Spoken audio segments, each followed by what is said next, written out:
New warnings tonight. North Korea could be preparing what is called an electromagnetic pulse attack on the United States. 2 satellites already orbiting above America. According to Dr. Peter Vincent Pry, he's the executive director of the Task Force on National and Homeland Security, warning a satellite with a nuclear payload could potentially just tear up, destroy the U.S. power grid. And joining us tonight is Dr. Pry. He is also the Chief of Staff of the Congressional EMP Commission. Dr. Pry, great to have you with us.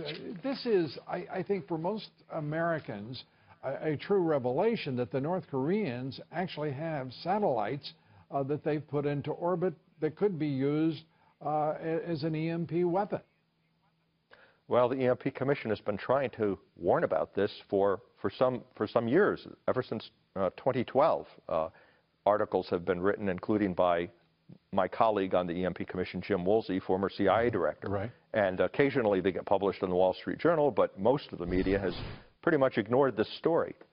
Well, we have joined you now, and you have got our attention, I assure you. How realistic is this threat in your judgment? These 2 satellites, they are circumnavigating at low Earth orbit. I think many Americans would be surprised to learn that the North Koreans have that capacity. Well, it's such a serious threat that we have recommended that these satellites be shot down because it's too great a risk to take. We don't know if they're nuclear armed, but if they are nuclear armed, just one of these satellites, if they've got a super EMP weapon in them, which we think the North Koreans have probably got, could destroy the U.S. electric grid, not just for a temporary blackout, but a blackout that could last months. We only have enough food to feed the American people for about 30 days. And the EMP Commission estimates that if a blackout lasted 1 year, and an EMP attack could do that, it could cause a protracted blackout lasting more than a year, we could lose millions of people to starvation, disease, and societal collapse. An EMP attack is a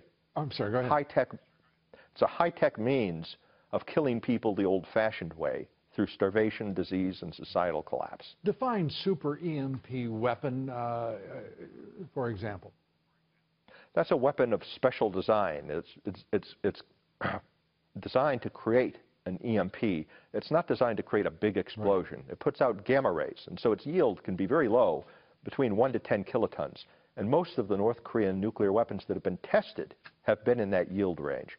Moreover, we were told by Russian generals, EMP experts, back in 2004, they demarched the EMP Commission to warn us that the design information for the Russian super EMP weapon had supposedly accidentally been transferred to North Korea, and that there were Russian scientists and Chinese scientists helping the North Koreans develop that weapon. And they even predicted that in a few years, this was back in 2004, mind you, the North Koreans would test one.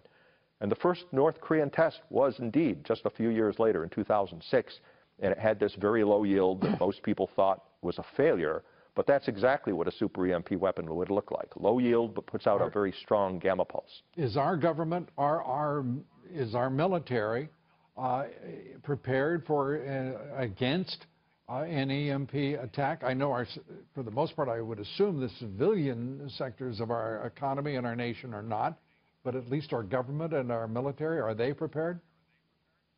They're prepared for some kinds of EMP attack, from nuclear weapons of conventional design. But a super EMP weapon creates such extraordinarily powerful EMP fields that they would exceed the hardening requirements that we have generally followed for our military forces.